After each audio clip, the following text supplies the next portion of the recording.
Good evening. Welcome to the 41st Mill Valley Film Festival. Thank you so much for your patience. I think you're going to really believe this was well worth the wait.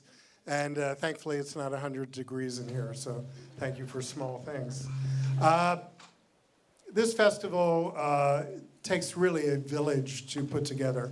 There's over 200 films, 25 premieres, world, US, North American, 45 different countries, 48 foreign language films. Already 12 of them have been identified to represent their respective countries for Oscar consideration. And the Academy Awards season is just starting.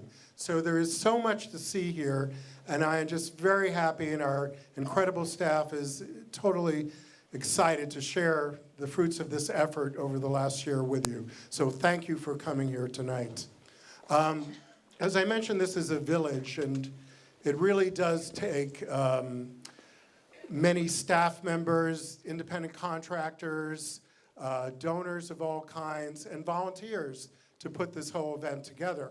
And certainly one group of volunteers that you might not be aware they're volunteers is our board of directors. So now I'd like to introduce, representing the California Film Institute Board of Directors, our board president, Jonathan Parker.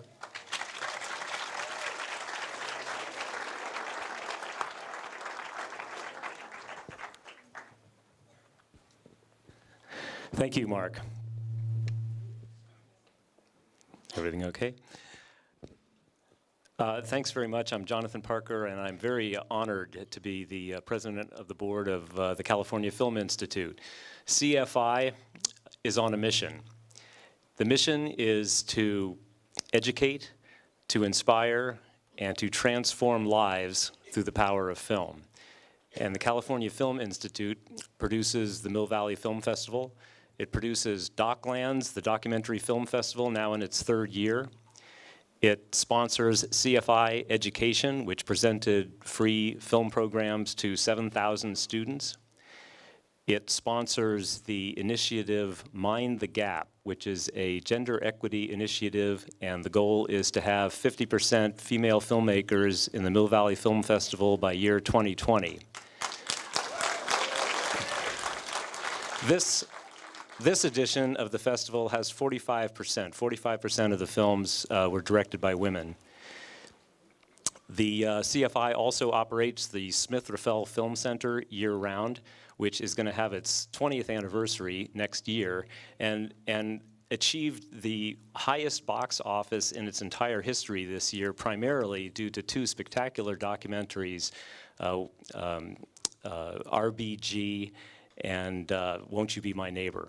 So I hope you had a chance to see those. We are all seated tonight in the Sequoia Theater. Not all of us have seats that are facing directly to the screen. You may have noticed. So we are embarking on a very exciting project because CFI, together with a group of investors, owns this building. And as soon as the current tenant lease expires, CFI is going to embark on a major renovation of the Sequoia along the lines of the Raffel. It's a very exciting project. It's at a very early stage, but I hope that you will all participate because CFI is a nonprofit, and 2/3 of its funds come from donations.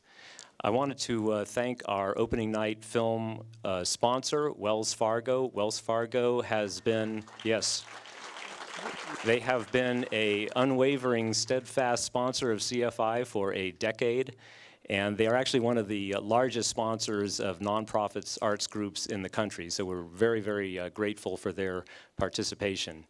And with that, I am going to turn it back to the executive director of the California Film Institute and the founder of the Mill Valley Film Festival, Mark Fishkin. Thank you, John.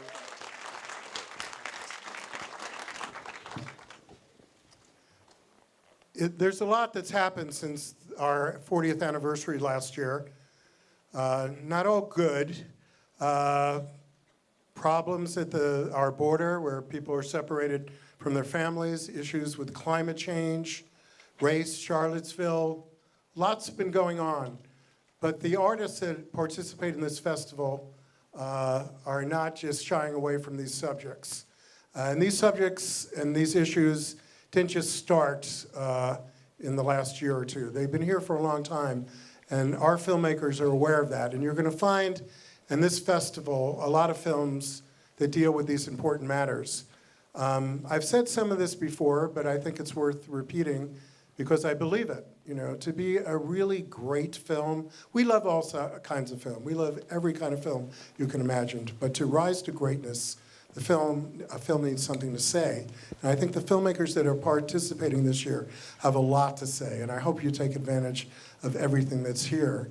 I also believe that, for me, films that are universal. It doesn't matter what the subject matter is. It doesn't matter how alien it is to you. If there's something within that subject and something within that film that resonates with you and stimulates you and hopefully shows you something that you didn't know before in an artistic way, that is the kind of film that we love the most in Mill Valley. And I can tell you, when we first saw Green Book, there was no more additional choices, other films that we needed to look at for opening night. The director is Peter Farrelly. Is one of the most successful comedy directors in the history of film. Films like Dumb and Dumber and There's Something About Mary. This is his first dramatic film. This is the U.S. premiere at the Mill Valley Film Festival. So please welcome Peter Farrelly.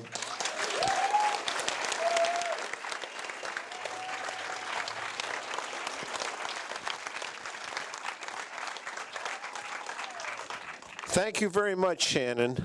I'm so grateful. Good friend. Thank you very much. Oh, okay. I guess I'm introducing people.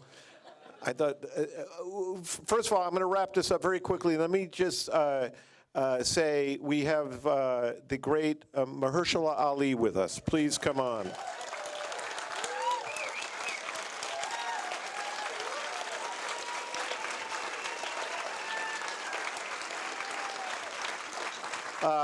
Not a very impressive figure, but an amazing actor.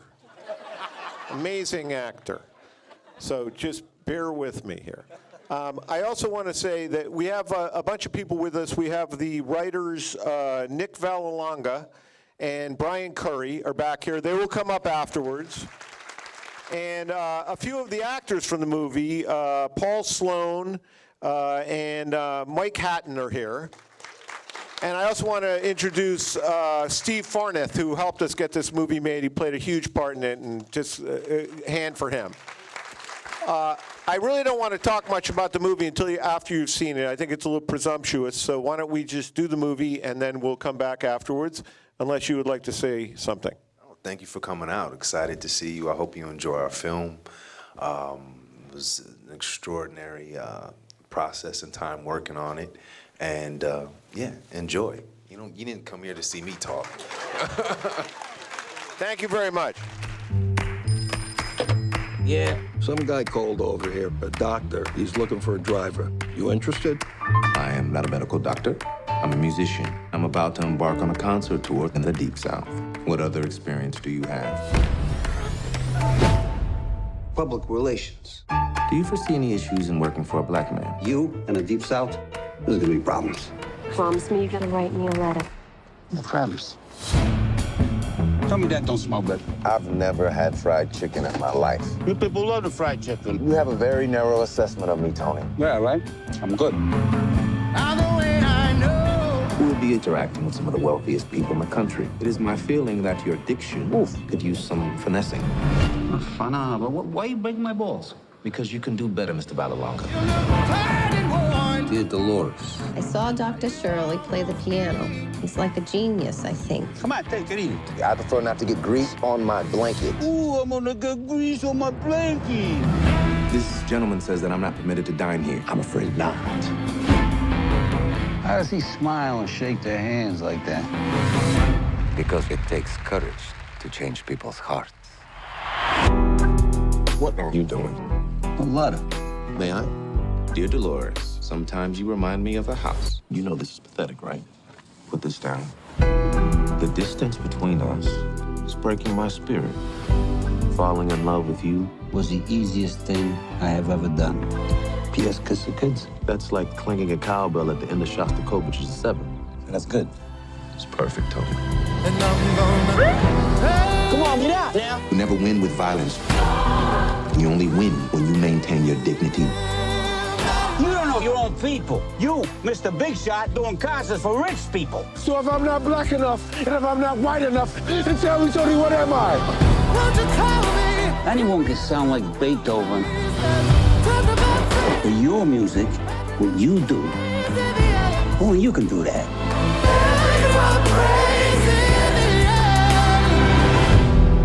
What do we do about the bones? We do this.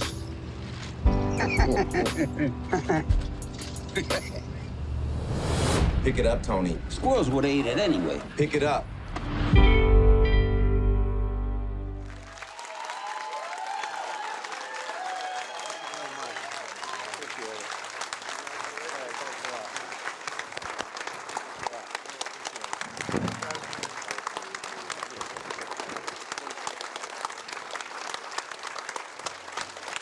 Thank you. Thank you. Also, I'm going to bring up the co-writers, Brian Currie and Nick Vallelonga, Tony Lip's son.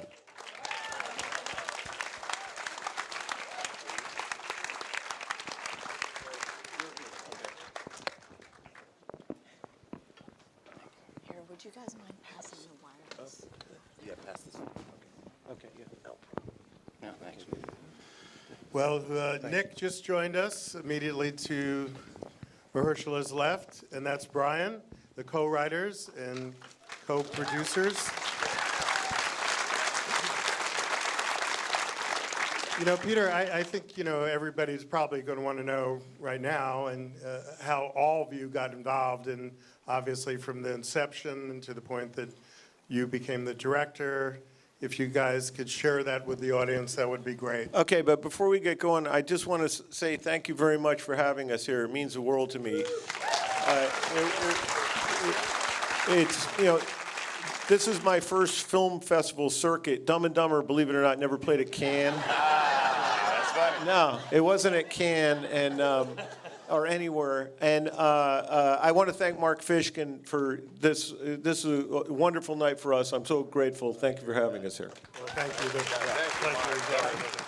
So what was the question? How did it start? Well, yeah, just a little background on, this incredible story that, you feel like you couldn't even make this up. And it's so poignant and it resonates so much in so many different ways. It would just be, I think it would be great to. Well, it was, people have asked me my whole career, do you think you'll ever do a drama? And my answer was always, yeah, when it happens. I didn't plan things. I should have maybe, but I didn't. And I just kind of did the next thing that came along, and finally this came along when Brian Currie he brought me this idea. He told me he was doing, he was going to do a screenplay, and he told me the story, and I said, you got to be kidding. That's a home run. This is real? Yes. And so I pretty much begged to get on board. I said, can I write it with you guys? I love this. This is such a good story, and started there. Well, and Nick, tell us about, this effect, this profound effect, on your whole family, and how you decided to actually make this film. Well, it was a major effect on my family, as you can see. Everything in there is true, everything. So I was, I lived this when I was little, and, my father was going to go away, and it was a big deal for us. And quickly, I met Dr. Shirley when I was 5. I went into that apartment, which is underplayed, actually, if you saw the photograph at the end. And, I walked in and I saw this throne and the ceilings and his wardrobe, and he was just this amazing man. It was like Disneyland to me. And my father went on that journey, and he changed his life, and I think it affected Dr. Shirley as well. They remained friends, and I lived with this my whole life. And then I kept asking my father questions about the whole thing. And my mother kept all the letters, so I had them.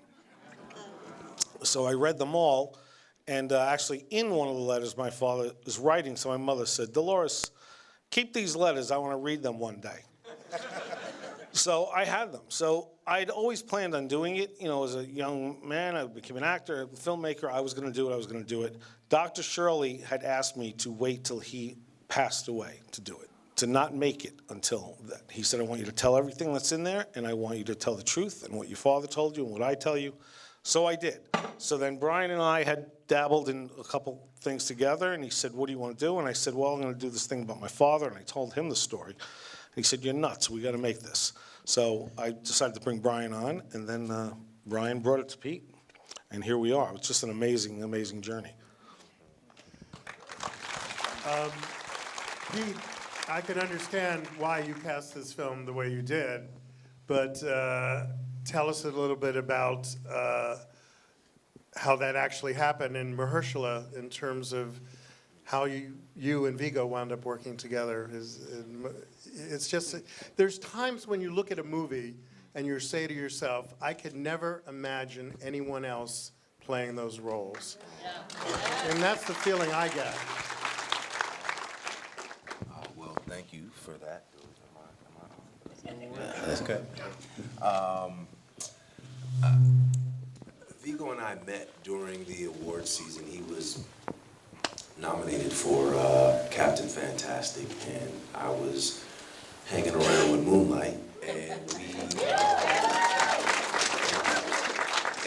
we crossed paths at one of these banquet bruncheons, and we were both kind of in a corner somewhere and just started talking, and we really hit it off, and I think sort of mutually said, like, man, we gotta work together.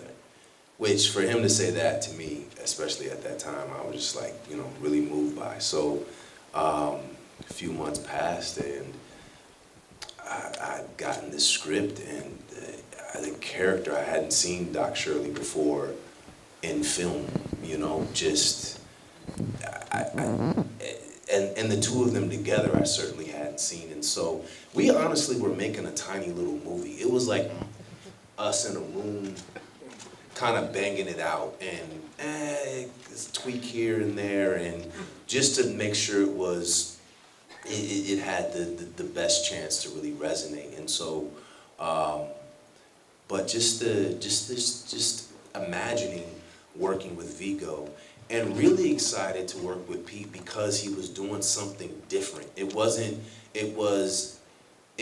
him doing another wonderful version of things that he had already has sort of tackled. It was, you know, Pete Farrelly's doing a drama, and that actually excited me.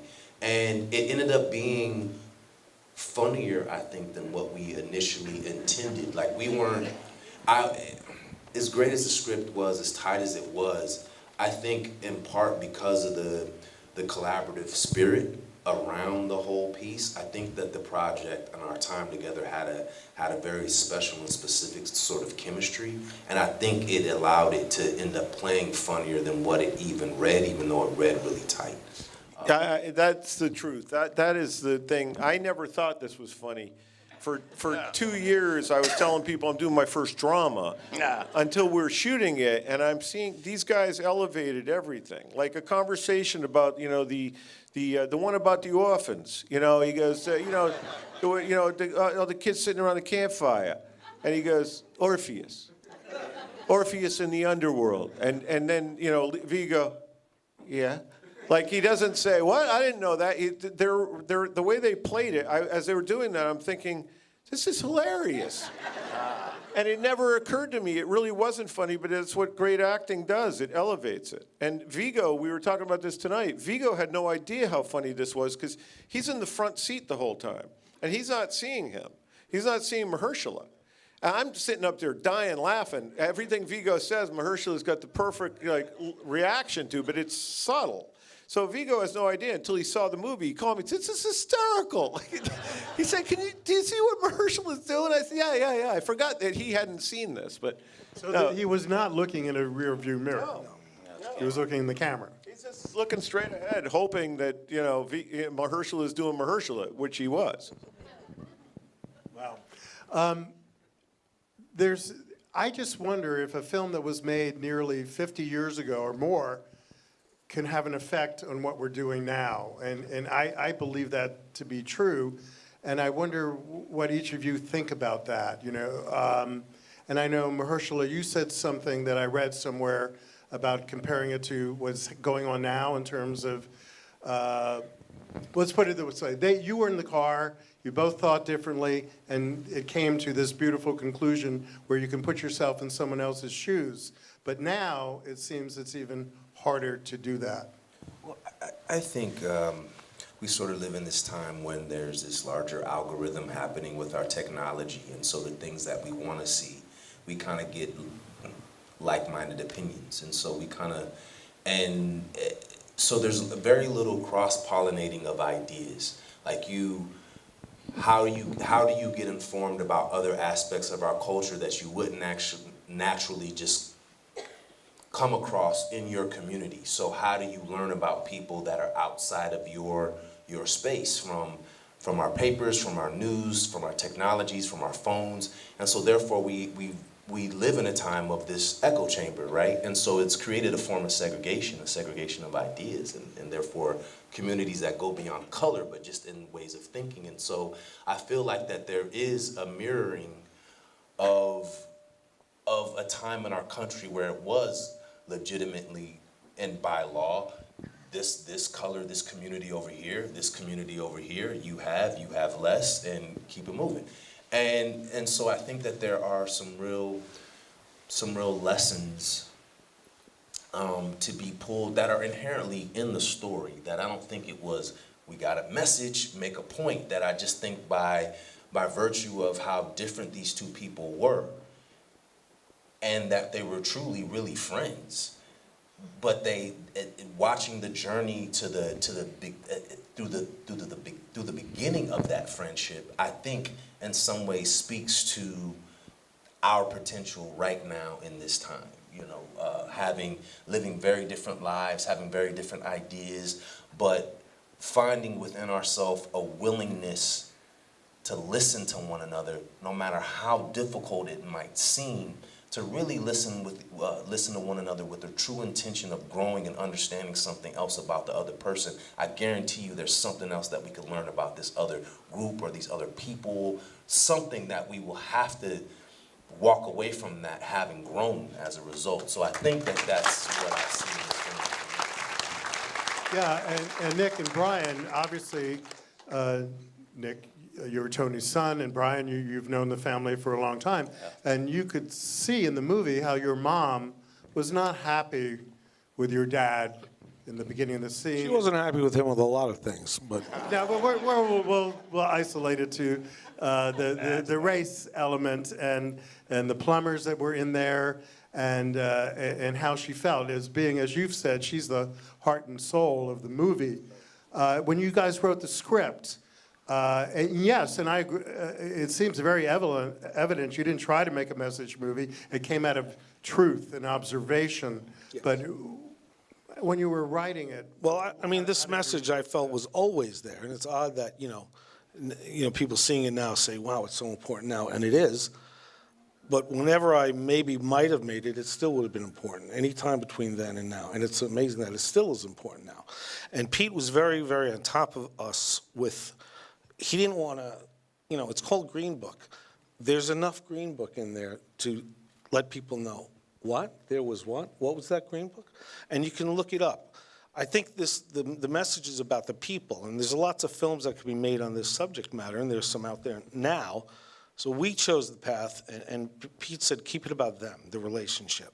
It's a love story. It's a love story between my mother and father, and it's a love story between my father and Dr. Shirley.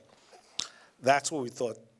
If there was a message, that it would come through in the emotions of the people. This is a small story. Pete said, let's keep it to them, and it'll go out. You see two human beings relating to each other. That's what this movie is about. And at the same time, there you go. Nick has said oftentimes that they became such good friends that they went back on the road after Christmas, and then Dr. Shirley asked your father to go to Europe and do it. and do this thing all over again. That's So- what my mom said, enough is enough. You're not going anywhere. But yeah, they were together about another year after that. You know, also, a story that happened to Nick while we were driving to a MIT in Louisiana, we got lost. This is during the second week of the shoot. And we were deep into the swamp area, and the GPS went out, and it was getting dark, and Nick pulled over and said, you know, go up to that cabin and ask for directions.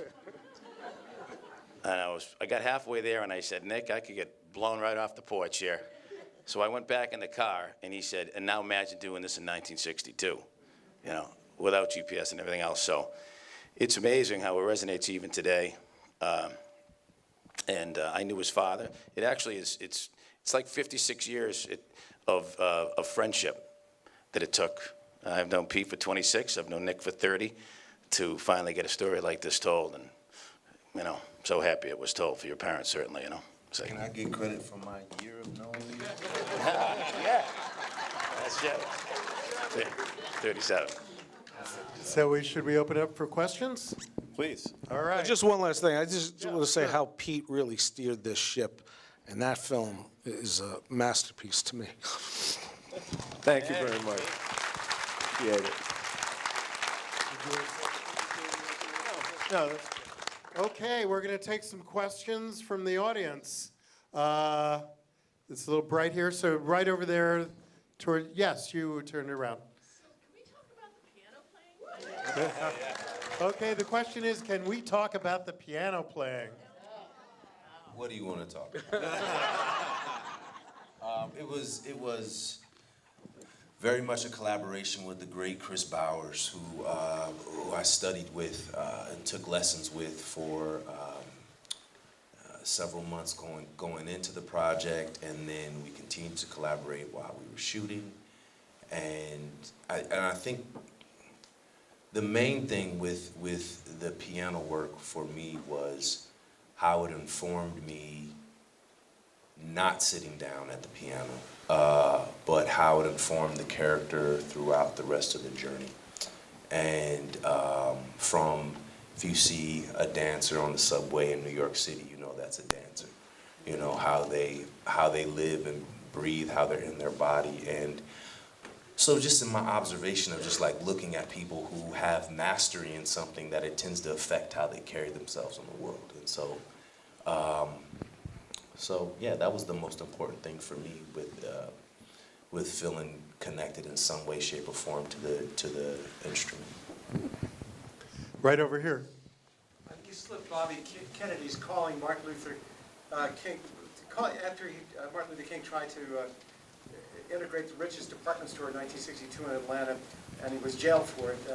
Bobby Kennedy called and got him out of jail. And I'm wondering if any other situations like that were put in the movie that were artificial. I know that the thing with... No, that actually did happen. Oh, no, everything is true, yes. This did happen. In fact, this is it actually happened. And oddly, this week I spoke to Ethel Kennedy, and we talked about that very incident. It's a real thing, and I know it's hard to believe. There's a lot of stuff in here that's hard to believe, like when he punched out the state trooper, you know, I mean, that thing that got him out of that. And, you know, the YMCA, all of it, it's real stuff. But by the way, the thing that's not real, the thing that we did is we took a year trip, and we crammed into the 2 months, because they did 2 months, and then they went on for many, many more months, and we took, you know, poetic license by moving things around. So they didn't happen in that exact order, but they did happen. We didn't make stuff up. You know, obviously some of the dialogue we did, but we had, you know, so many letters to take from where there were over 100 letters that he had written to his wife. And also, Nick had the ingenious idea of 15 or 20 years ago to videotape his father telling the entire story over an hour and a half. Yeah, because he's like, Dad, this is a good movie. You got to tell me everything. And you could hear Nick back there. Yeah, don't stop. Keep going. Tell me details here. And we took a lot of it right out of that. But and then what we did also is we, you know, met with Doc Shirley. I never met either, you know, Tony or Dr. Shirley, but we met with, his friends who knew him forever. He did have some friends who lived with him above Carnegie Hall, and they told us the exact same stories. So they're real stories. They're real, you know. And about that too, I had all this information on my father. And my father also, later in life, did some acting and is known for that. So there's a lot of tape on my father. So Vigo had that. And I had, Vigo went with my family and me, started eating together, as you can see. So he had, my uncles, even though my father had passed, he had my father's brother, my uncles, my family. So that became what you see. I mean, that's my father, exactly. Well, also, that family is his family. And a lot of the family members are my family members. But my point of this is, which Pete was in Jesus of Pete, to incorporate that, which made it real. And Linda also, I had told the stories about my mom and all my family. So for this gentleman here, he didn't have as much information to go on because Dr. Shirley was such a private man. So we had little tidbits. We had my recollections from when I was little. And then when I was putting the thing together, my father said, we have to get Dr. Shirley involved. And that's when he told me the stories and validated everything. So there wasn't a lot for him to work with. And he did such a magnificent job. And I've said this before, it embarrasses him, but I'm going to say it again. This is the first time ever a genius is playing a genius.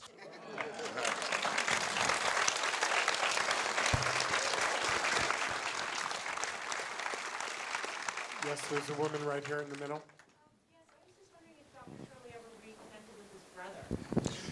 The question is, did Dr. Shirley ever reconnect with his brother? We're not clear on that. Like, yes, his brother actually is still alive, Maurice. And he, as it turned out, he had a couple brothers. But we didn't know this when we did the thing because we were getting the story from Tony, who talked about his brother who he was out of contact with. But since we've made this, the family has reached out to us in a way. We didn't know that there were living relatives that exist. And yeah, they did have a connection afterwards. Yeah, I know. I like to say this. I think they were in a period where they weren't in contact and then got more contact later because some of the family members were like, well, we were closer than that. But actually, according to Dr. Shirley's friends, they were like, well, we didn't see a lot of the family around. So that's kind of debatable. And all of this is like the stories that we've, like you were saying, we're taking these stories from Tony Lip and from Don Shirley, what he's told us, and from his friends. But none of it is it's just oral history. So we took what we had and went with that. Okay, additional questions? The gentleman right here. I'm curious, whose idea was it to go from Chopin to Chopin? You know what? I'm going to give Nick credit for that one. Yeah, that was actually, when we were, that night, that was not in the script, but Pete, had Brian and I with, all of us, obviously, once the actors are in, they're talking to Pete and they're making changes, and Pete is a comic genius anyway, so all that was changing, but he had Brian with us the whole time, and we would talk about stuff, and just one of the takes, when he was saying Chopin, I just turned to Pete and I went, Chopin? And Pete's like, hold on, Vigo. So we got it in. Yeah, Vigo loved doing that kind of stuff. It was great. Other questions here? We have time for a couple more. Yes, over here. How long did it take Vigo to gain all that weight? How long did it take for Vigo to gain that weight? Well, he had gained actually around 25 pounds when we started. He purposely gained 25, and then as we were making the movie, he gained another 20. Yeah, they kept having to take his suit out a little during the shoot. He was eating, and smoking like a lunatic. And I mean, by the end of it, I was concerned for his life, honestly. Like he loved the freedom. The freedom of it was crazy because he, as you can see, he gets into everything to the detail. And my father ate all the time. So the first time that Vigo came and met my family was going to be for a lunch, and we ate for 8 hours. And he was just expanding, and then he was eating, and he was loving it, smoking, and it just went on throughout the entire shoot. Well, I remember when It's Vigo crazy. met his family, he came back and he had asked them, he said, what did Tony like to do? And they said, eat. He goes, no, but, come on, he had other things. He said, like to smoke. He's like, but other than that, He just ate and smoked. and that's what he did. And I'm telling you the truth, at the end, you know, Vigo is Vigo. He's a stud. And by the end, I was looking at him like, you know, he has breasts. He's wheezing, like walking over with me. And I thought, you gotta, when this is over, you know, you gotta get in shape again. So about 5 months. I emailed him though afterwards. I was like, yo, hey Vigo, how's it going? He goes, oh, I'm still fat as a tick in June. Yeah. I called him. I didn't talk to him for 4 or 5 months after we got done shooting. And when I first talked to him, I figured, you know, Viggo Mortensen, he probably went home and shook it all off in 3 weeks. You know, he's just, that's who he is. And I said, so you lose weight? He goes, yeah. I said, how much? He said, 5 pounds. Like, really? He goes, it's hard to lose weight. He may start a new fad of the way he eats pizza. I can see that. Going across the By the way, My he father is, did he is that. down now. No, he did that with the pizza. That's true too. We had a place in the Bronx. We'd all go for pizza, and he'd order everybody everything. And he said, "And give me a pie, and don't cut it." And we'd come. He'd blow on it a little bit, just fold it in half, and he would just like you seen it. Pete's like, "No, there's no. We're not putting that in. I There's didn't no way." want I'm to like, do it. Pete, I didn't I'm want to do it. telling I said, this is goofy. That's too big. That's too much. And then he said, let's just do a take. And when we did the take, the whole crew cracked up. I thought, okay, well, we got to try it. But yeah. Okay, right over here.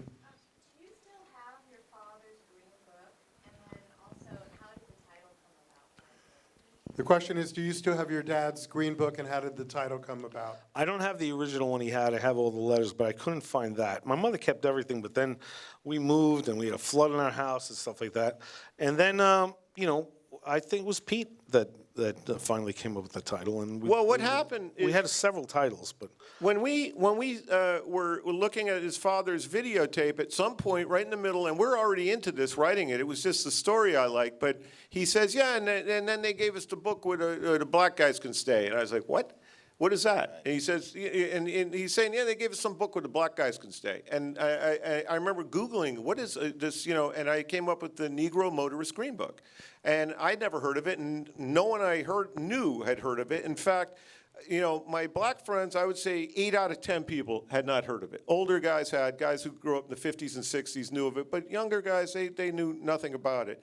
And so it just became a part of it. And the original title, if you remember, was Letters to Dolores. Yeah, but love letters to Dolores. But I wanted guys to see the movie too. And I said, come on, man, I would never see that movie. Love Letters to Dolores? We have to come up with a better title. And we realized the Green Book was sitting in front of us, and, you know, so that was it. I just want to go back to, you know, what I was talking about in the beginning of the show, that the universality of this film, when I was talking about it, I was talking about this film, and the fact that you could take a story where even these two people should never have met, had nothing in common, and maybe nothing or little in common with many other people who watch the film, and it resonates incredibly. This is really what filmmaking should be about, when the art and the writing and the acting and the truth of it come together. So I want to thank you all for that incredible gift. Thank you very much. Thank you. Thank you.